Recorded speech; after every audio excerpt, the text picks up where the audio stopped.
Ladies and gentlemen, today we are in a truly remarkable place, Liverpool Town Hall, where we will be speaking with an equally remarkable person, the Lord Mayor of Liverpool, Councillor Barbara Murray. For many years, she has been closely involved in public service, education, community work, and the cultural life of the city. During our conversation, we will discuss not only the role of the Lord Mayor as Liverpool's first citizen, but also the values that are particularly important to her: education, creativity, community, and responsibility towards local people.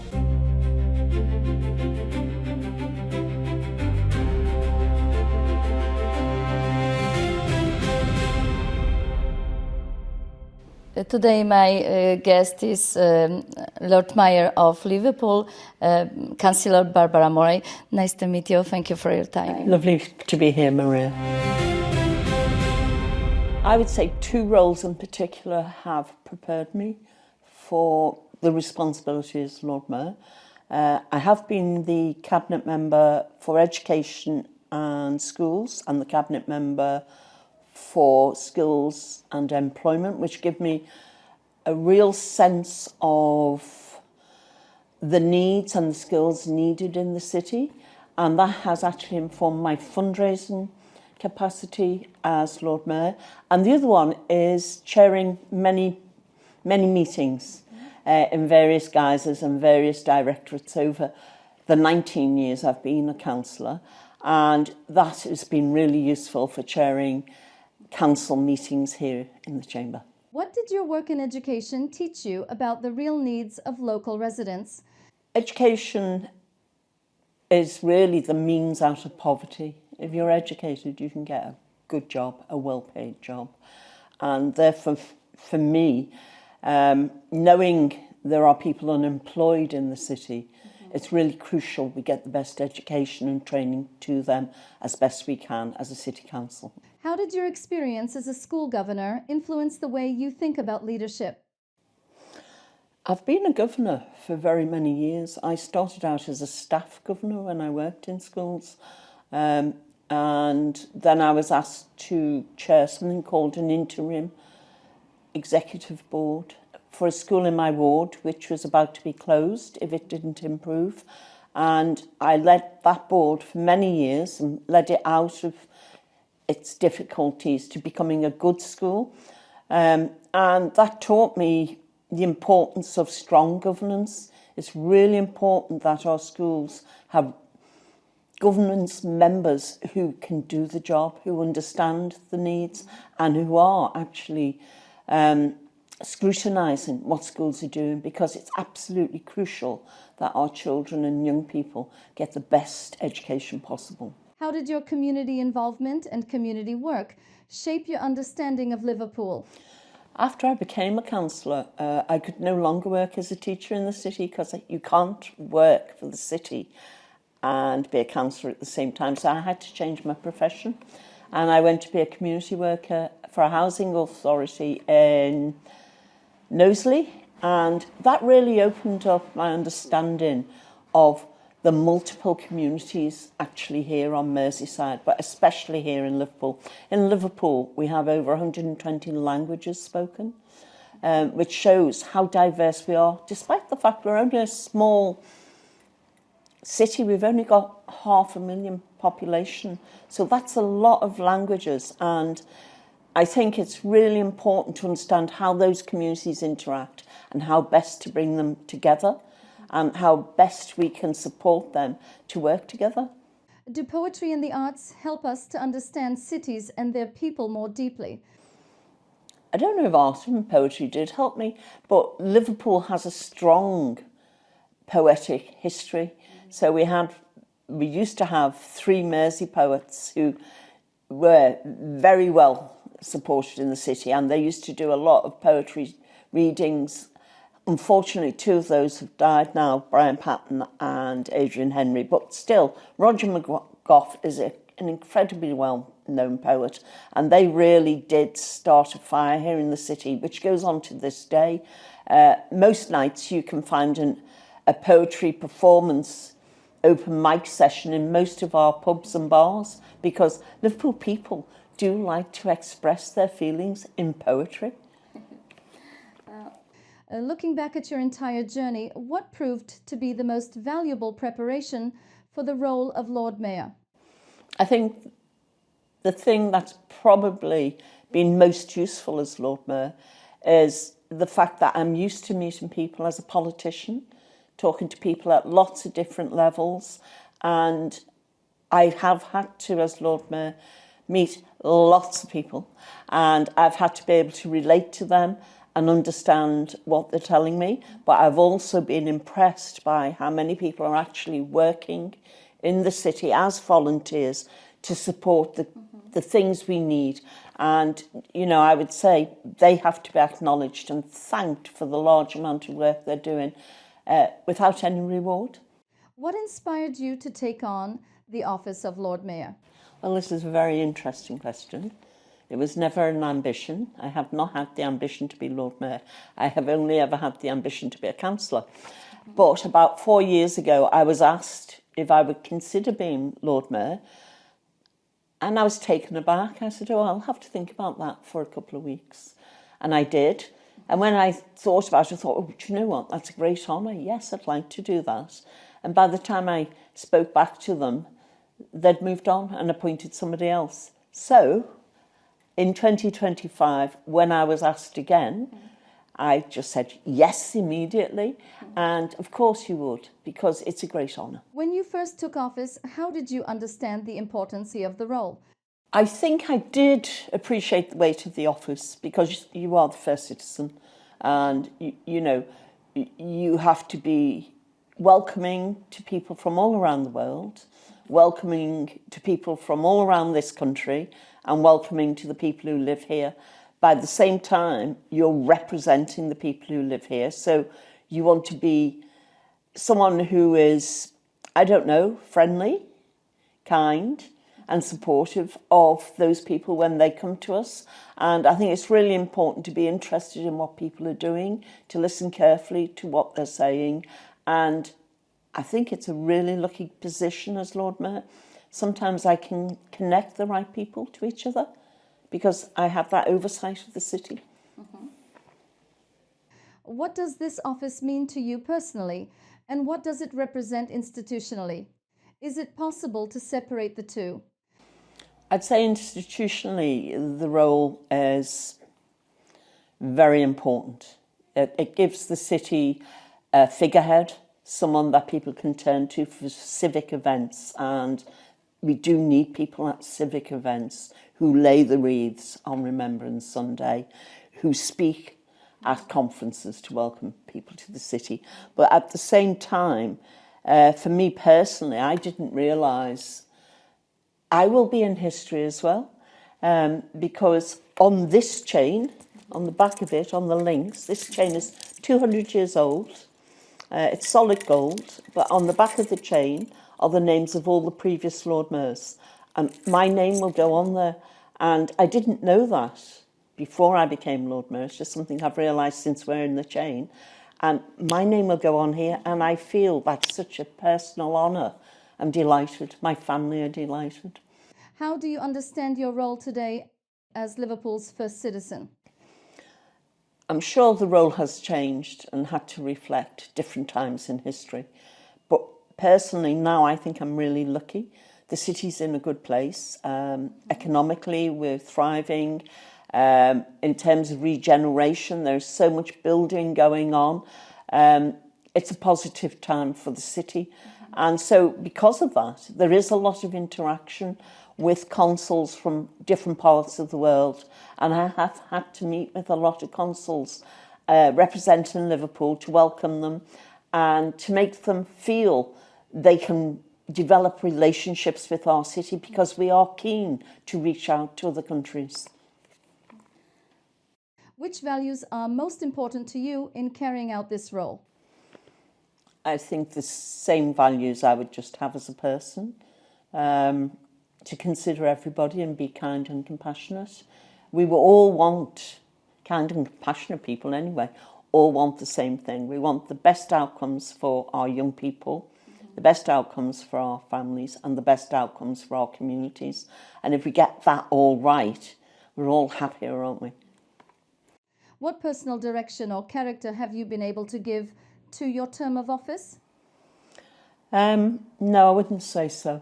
I think you do, because you're only the Lord Mayor for 1 year, you have to be very focused and you have to keep a tight control on what you're doing, really, to make sure you achieve your aims. Every Lord Mayor, for example, is required to fundraise, and I have been trying to raise funding for Liverpool Literacy Cycle, Liverpool Poetry Space and Youth Work Apprentices, and that has been very hard work, and I've had to ask people to help me, but we've needed to be focused because we've only got 1 year to raise the money in. And it's the same with all the aspects of being Lord Mayor, really. You need to be focused and you need to, I guess, work very hard for a year just to make sure you do what you need to do in that time. Why did education, creativity and the development of young people become such an important focus of your term? I have been a poet. I don't write so much now, but in the past I used to write a lot of poetry, and I do have artwork which is, I try to sell. So I'm very interested in art and poetry as a person, quite outside of any jobs I do. And I did teach art while I was a teacher. And I just think Liverpool is a creative city. It's a city of people with lots of talent.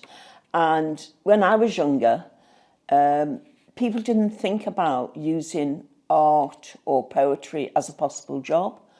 They'd say get a proper job, but now I think it's different. I think the creative industries are thriving, and I want to encourage them to thrive here in Liverpool for our young people so they can see those roles. Do you want to be a dancer? Do you want to be an actor? Well, now we have a thriving film, A thriving film industry. That's the word. We have a thriving film industry which can support those aims of young people.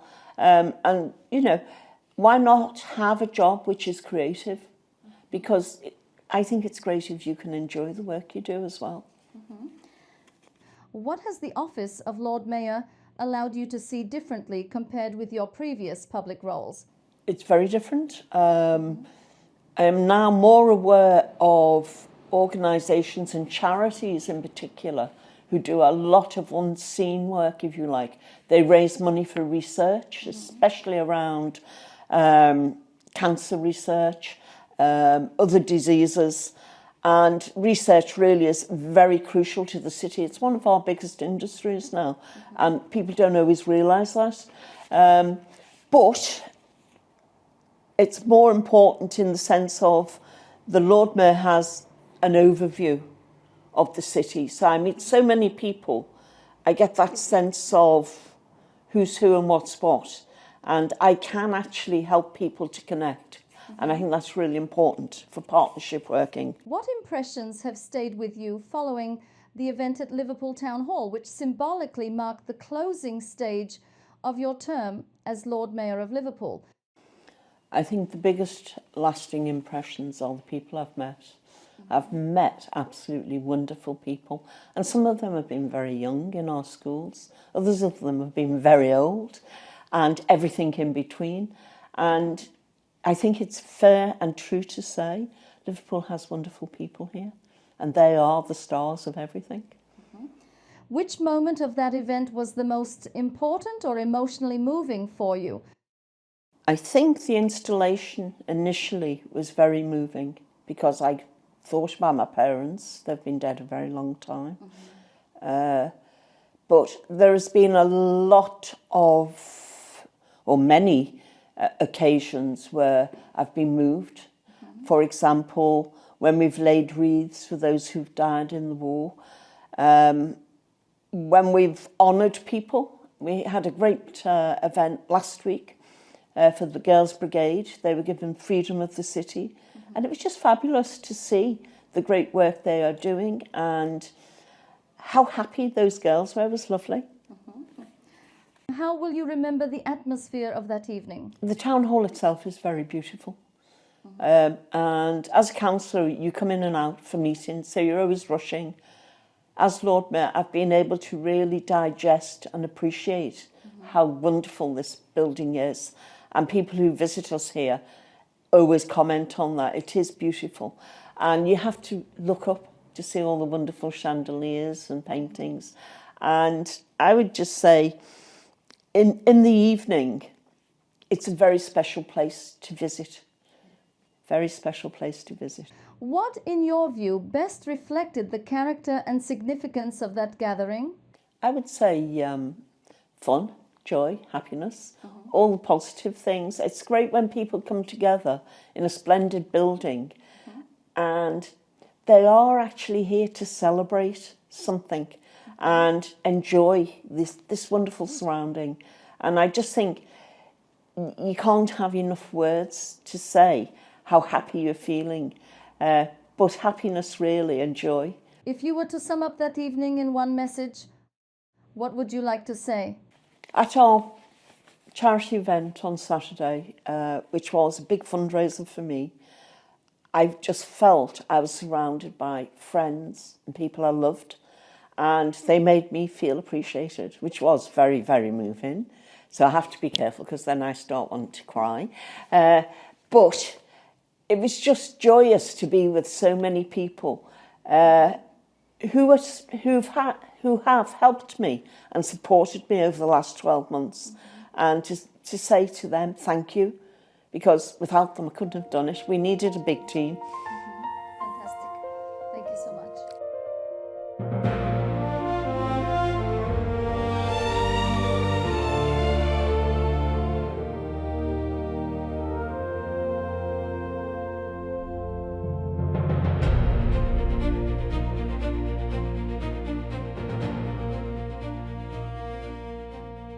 I'd say the greatest difficulty being Lord Mayor of Liverpool is time. Other mayors and Lord Mayors may have longer time, they may do 2 years or even longer, but here in Liverpool you are the Lord Mayor for only 1 year, and you have to learn very quickly about the role. You have to then try and fit everything into your diary. The Lord Mayor is in great demand. A lot of people either want to visit the town hall and speak with the Lord Mayor, or they invite you out to their events, their dinners, these lots and lots of events and engagements. And even with the help of somebody managing my diary, it's really very difficult to meet everyone. There will always be double bookings and clashes. So we've just tried to do as much as possible in 1 year, but it's been hard work fitting everything in. Which responsibilities of the Lord Mayor require the greatest level of accountability today? I'd say the biggest responsibilities are probably laying a wreath on Remembrance Sunday, which is a big civic event, and awarding citizenship to people who've just become new to our country. I've done quite a lot of those, and people have come to Liverpool from all around the world. The last one I did, I think we had people from 40 different countries, but it was great to award them their citizenship. Some people, it takes a long time to actually get that, but it's a joyful occasion, and it is wonderful to say to them, welcome to our family. What has moved you most deeply while carrying out this role?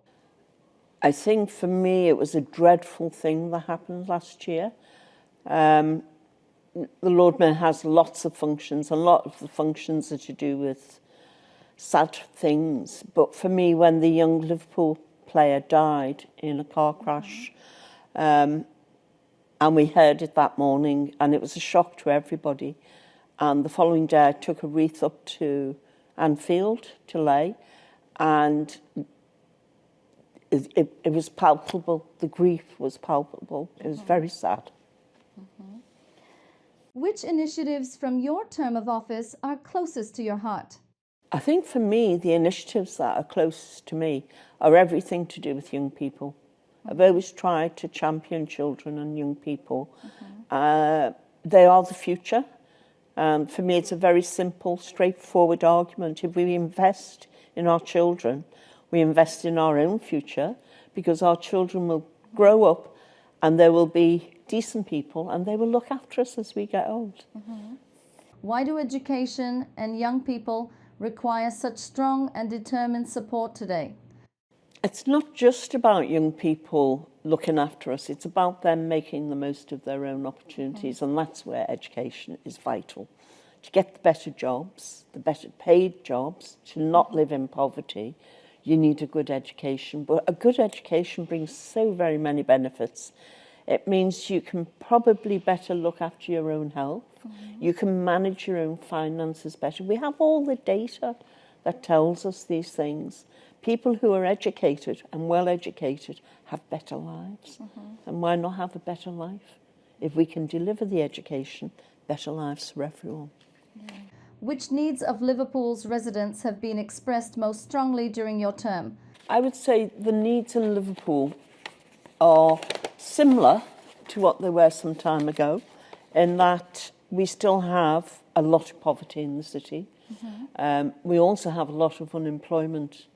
But things are different from they were, say, in the 1980s. In the 1980s, we did not have jobs. We now have really well-paid jobs, but we have a workforce that isn't properly qualified or qualified enough to fill those jobs. So we also have something called skills gaps. So, for example, we need young people to get apprenticeships and to be trained up in the areas of greatest need, so they can get those better jobs, which are better paid. Are there areas of social life in Liverpool today that require greater involvement from the media and local communities? I think some of the communities definitely need more focus and to be targeted. And they're the communities which we would say are deprived, where maybe socio-economically the income isn't good enough. But I think also generally young people are challenged more so now than ever before with mental health issues and social media as it is. This is all new land for everybody really, but the young people are right in the eye of the storm, and I think they need some support to cope with that. One of the biggest arguments I'm making to local businesses is to employ apprenticeships, to give young people the opportunities to learn a proper trade. And, you know, I've spoken to so many people who are successful now as a result of being an apprentice. And so there is something called an apprenticeship levy which pays for the training. The difficulty comes when we need to pay the wages for the apprentice, and that's where businesses can step up.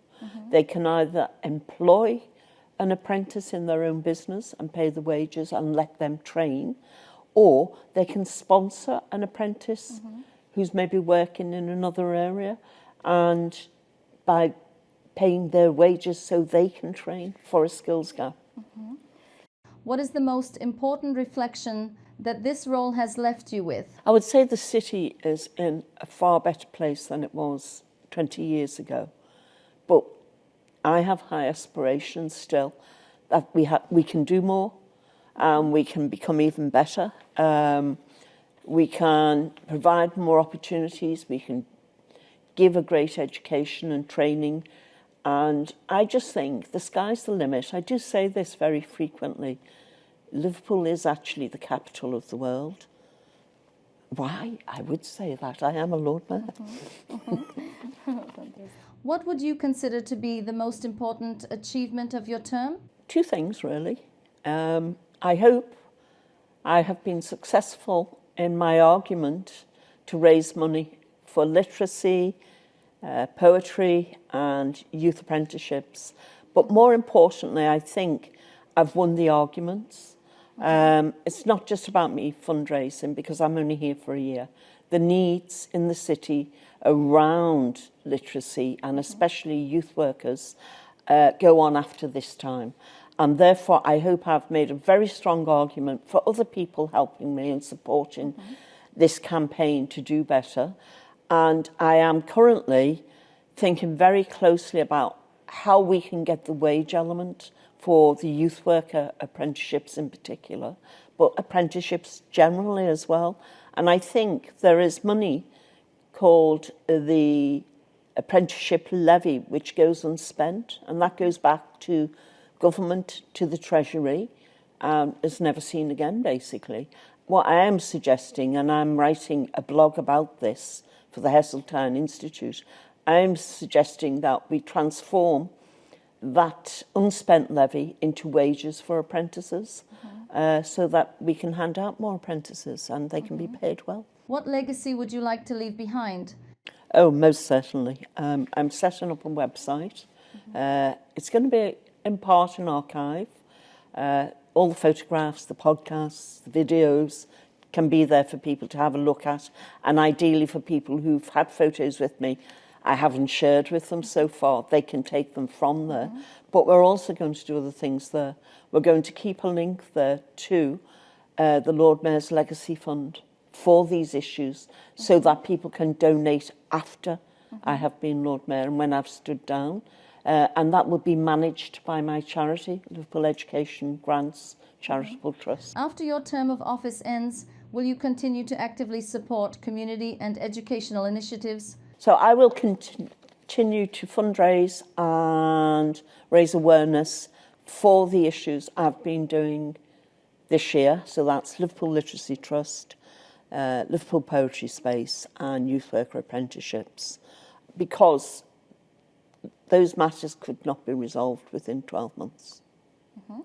Which causes do you have no intention of leaving behind when your term comes to an end?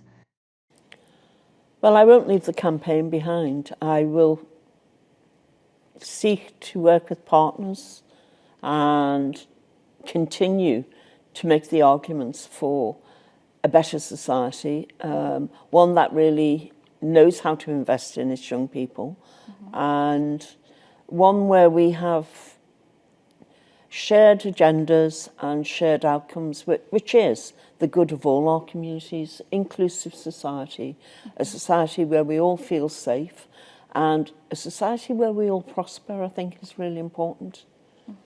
What would you like to say to the people of Liverpool as you complete your term of office? Oh, to the residents of Liverpool, I would say just this. I often get asked what's been the best moment, and really there's just been so many of them, because the best moments is all about the residents of this city, the people who live here. Every time you meet somebody for the first time, we are lucky we live in a fantastic city. Our people are great, and you know, they have made my time as Lord Mayor so very special. They're very kind, very welcoming, and do you know what? They also have a great sense of humour. We have fun. What does the council chamber represent to you as a place of public responsibility? The council chamber actually symbolises all of Liverpool. This is where decisions are made by the council. And it's a beautiful building, as you can see, but this room is very special. So we have 85 councillors who come here to debate. About every 6 weeks we have a meeting in here, and all the decisions to do with the city are taken in here. And it is a place of great responsibility, because those decisions have to be the right decisions. It's not always clear to see what the right decisions are, but you have to try and imagine the impact of the decisions made and how best to achieve the best for everyone. What kinds of decisions and debates most often take place here? The kind of decisions we make here are very to do with the operational side of the city. So, for example, I would always say MPs go to Westminster to debate law, to change law, create law. Here, we as councillors at the council are concentrating on how our city functions. Is it a comfortable place? Do we need new houses? Do we need new buildings? Are the lights working? Can people drive on clean roads? Are there too many potholes? These are the issues. Are the bins getting emptied? Are the children having a good education? What is public health like? Is it working? Are the people who are living here, have they got good mental health and well-being? These are all questions for the council, and the decisions about what we do with these issues are taken here in the chamber. What should Liverpool's residents know about the importance of this chamber to the life of the city? I think the residents of the city are welcome to come here. These meetings are public. They are also online. You can view them very easily. They're live streamed. But what residents need to understand is the decisions that affect them are taken here.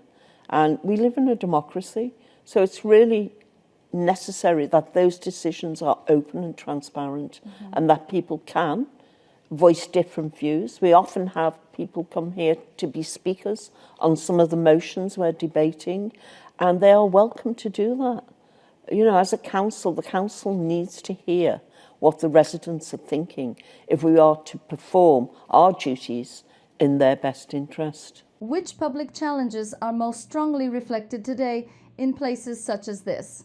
There are some major challenges, not just to this city, to the country really. I mean, the cost of living is something we all talk about at the minute. I think as a country, it's been impacted by Brexit, but most recently by wars around the world. Trying to get heating and electricity at a reasonable price for people during the winter is difficult. In Britain in particular, we've got problems with the NHS, with people being treated on corridors because they're overwhelmed. And, you know, we need lots of money really to resolve some of the big problems, and all our cities and towns have for the last 15 years had to deal with something we called austerity, which has been ongoing cuts to services. And it's how you manage those cuts to have the least impact, really, because often our services are there for people with the greatest needs, and managing that is not easy. So, for example, if I was to focus on a thing that's close to my heart, youth workers, Liverpool City Council used to have 88 youth workers, they now have 2. Now 2 youth workers cannot cope with all the problems of young people. We need a proper youth provision. And, you know, these are things I regard as great public challenges. And I don't think it's just for the politicians to talk about these things. I think the whole of the community needs to know, understand and be aware of the issues and have an opinion and try and support the better outcomes we need to make the better decisions. You know, you have to make good decisions. You have to decide where you're investing your money. For me, one of the best places is the early years for children and young people. What does chairing proceedings in this chamber mean to you personally? I have to say, this is the thing I love best, chairing the meetings here, because I've been a councillor for nearly 20 years. So I've sat in this chamber for very, very many times. I've lost count. And I've always enjoyed sitting in this chamber and joining in the debates. But it's even better when you're chairing it from up here. And I know everybody, basically, and it can be good fun. But sometimes it can get a little bit noisy, and I have to be firm. Some people want to talk forever when they shouldn't. We have lights, red and green lights, to tell them when they're 30 seconds left. Not 30 minutes, 30 seconds, but they still want to talk. People have a lot to say in here, and it's been great trying to keep them all well behaved.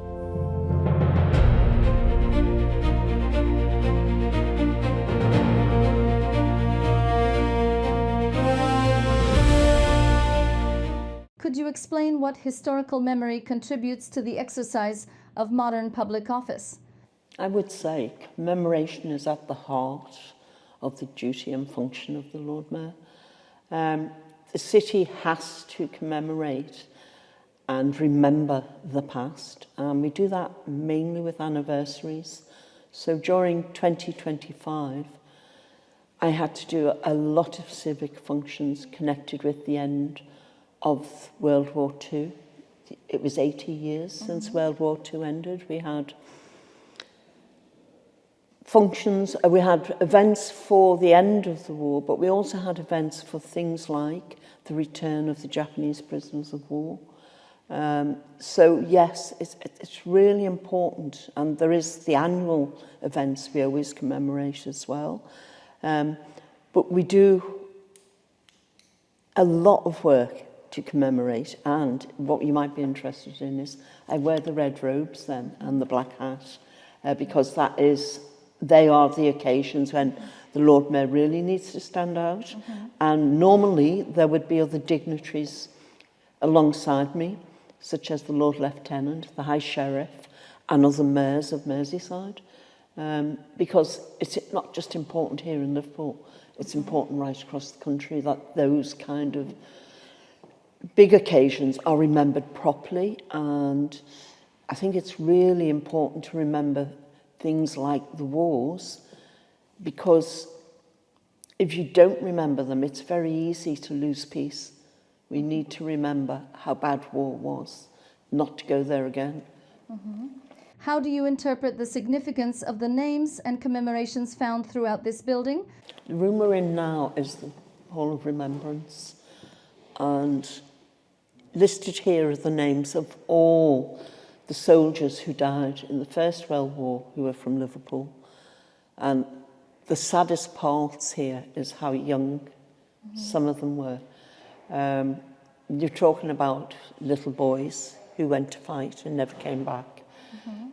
What's interesting though, Maria, is we are still adding names to this list. So only last year I was here with several families because they'd done the research, and we added more names to these lists. And we will always do that if families can find out more information.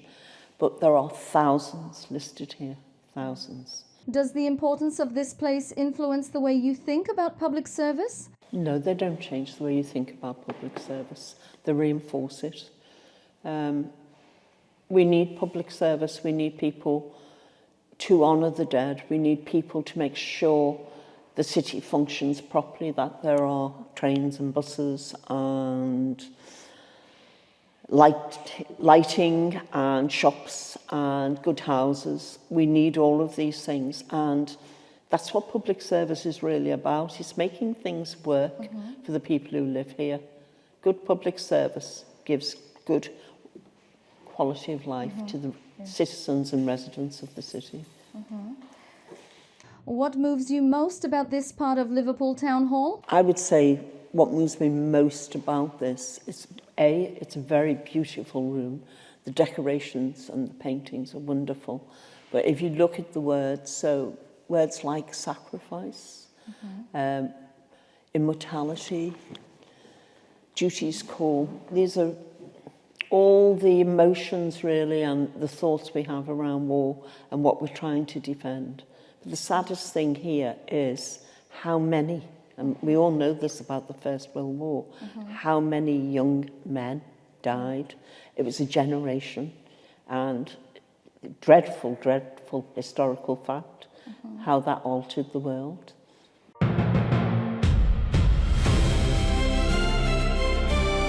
I think visitors to the town hall are always, always impressed by the entrance.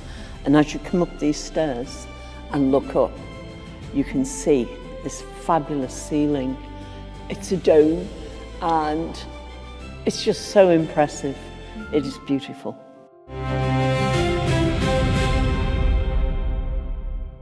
The building is used for very important ceremonial events with royalty.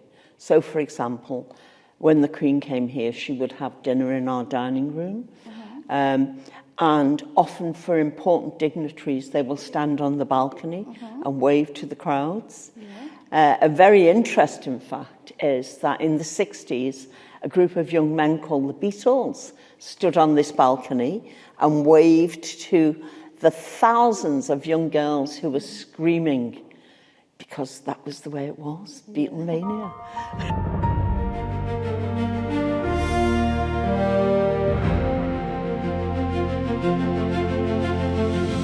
We've had lots of important guests at the Town Hall whilst I've been Lord Mayor. Many of them have been consuls from around the world. Others have been ambassadors from around the country. We have locally the Lord Lieutenant comes here frequently. He's the King's representative, and the High Sheriff, who looks after the judiciary and the lawmakers. But for me, one of the great events which takes place in here quite frequently is what we call our Youth Parliament. And it's bringing together the representatives from all the schools to meet and debate. And they had a great debate in here just before Christmas about the importance of play. For me, I think the things I've most enjoyed here is having fabulous dinners with guests and having nice food, dancing and fundraising for good causes. And this room is used predominantly nowadays for weddings and events like that commercially. So this room has also been used for inquiries. The Letby inquiry and the Southport inquiry were held here. And, you know, we had very important lawyers and barristers here for those events. But for me, I like the enjoyable events we've had here.